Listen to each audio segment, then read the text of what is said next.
Look at you. No braces, all the internet you can handle. I wasn't so lucky.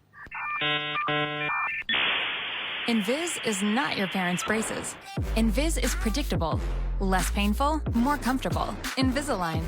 Welcome back to Levi Stadium and the NBC Sports Studio. Adobe helps us bring you athletes performing at their peak every week. Our Danielle Podlosky joins us with the story of the Amador Valley volleyball player and how the pandemic affected his goals.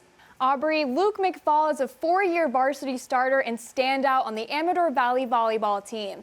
After receiving 3 Division I college offers, Luke committed to Stanford, but had to quickly change his plans when Stanford cut the program over the summer. Amador Valley senior Luke McFall grew up watching his mom and dad play volleyball. Both my parents played. They just picked it up when they were 27 or something like that, and I would go to the games when I was in elementary school, and I really liked the sport and started playing in middle school and really enjoyed it. Luke's dad has coached him since he was in the 6th grade. I've watched Luke grow into quite an amazing player and a great man.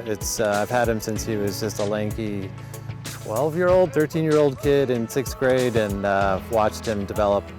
I'm super proud of what he's done and what we've achieved together on the volleyball court. Fast forward to high school, and Luke is a hard-hitting, high-flying star on the Amador Valley volleyball team. In 2019, the 6'8" middle blocker led the Dons to a North Coast section title and was named to the All-East Bay League first team. During the 2020 abbreviated season, Luke ranked 3rd in the nation in hitting percentage. He's a very athletic middle, moves very well, hits very high. He's a very smart player. He has a very high volleyball IQ. He's played a lot of outside for us, which has developed him as a 6th-position player. He's plays, he passes well, makes just smart plays all the way around the volleyball court. His impressive play in high school stats earned Luke Division I college offers from Stanford, Princeton, and Pepperdine. After receiving his Stanford offer this past March, Luke was set on wearing the cardinal and white. But in July, Stanford, without any warning, cut 11 athletic programs, including men's volleyball. It was just heartbreaking. Yeah, at first I didn't believe it. I was like, oh, it's just a proposal that's not going to go through. But it was fact, and it took a while for me to realize that. That was a devastating day, and it came completely out of the blue. We thought that we had a done deal. We were sure he was going to get in. He had a scholarship offer. We didn't see any signs of trouble until we basically got the call that it was done, over, killed. Luke had a tough decision to make. He ultimately committed to Princeton in September, but will be taking a year off before starting in the fall of 2022. They offered me a spot, but I told them Stanford was my first priority, and they unfortunately gave my spot away to another player.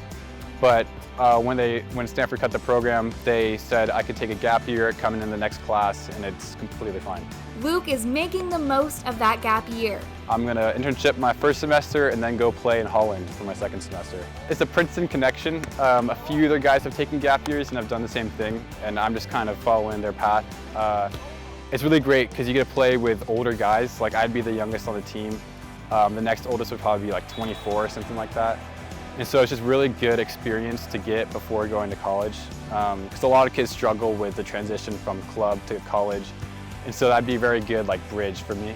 While Princeton is located on the opposite side of the country, Luke does have some family ties to the university. Both my aunt and uncle went there, and so I can get some knowledge from them. It's a credit to Luke that he's recovered and pivoted and found such a great fallback opportunity. I love to tell my sister that Princeton was his safety school because she's an alum, but that's probably not really fair. Luke is looking forward to his senior season and is aiming to add another NCS championship to his resume before starting his collegiate career as a Tiger. With the pandemic, Luke hasn't visited Princeton's campus yet, but he's heard great things from his relatives and plans on going to see it before heading off to Holland. You know, I went to Princeton, so I know that it's a beautiful campus. No, we didn't. On vacation one summer, I went to Missouri. Princeton. It was a vacation. All right, thanks, Daniel.